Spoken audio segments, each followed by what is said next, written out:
વિસનગર શહેર પોલીસ સ્ટેશનમાં આરોપી ઉપર હુમલાનો પ્રયાસ થયો છે। બે મહિલાઓએ આરોપી પર હુમલાનો પ્રયાસ કર્યો। પોલીસ જીપમાં આરોપીને લઈ જતી વખતે બે મહિલાઓએ આરોપી પર હુમલાનો પ્રયાસ કર્યો છે। હુમલાનો પ્રયાસ કરનાર મહિલાઓ સાથે પોલીસ દ્વારા હાથાપાઈ થઈ। સમગ્ર ઘટનાનો વિડીયો સોશિયલ મીડિયા પર વાયરલ થયો છે। પોલીસ સ્ટેશનમાં આરોપીની સુરક્ષા સામે અનેક સવાલો ઊભા થયા છે।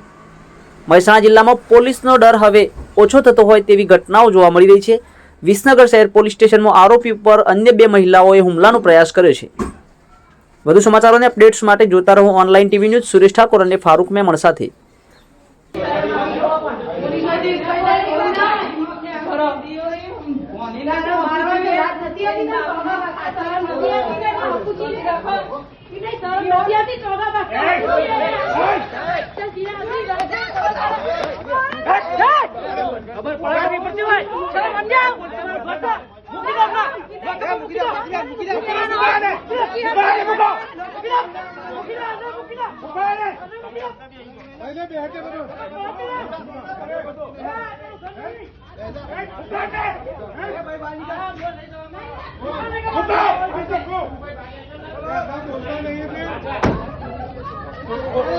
કરી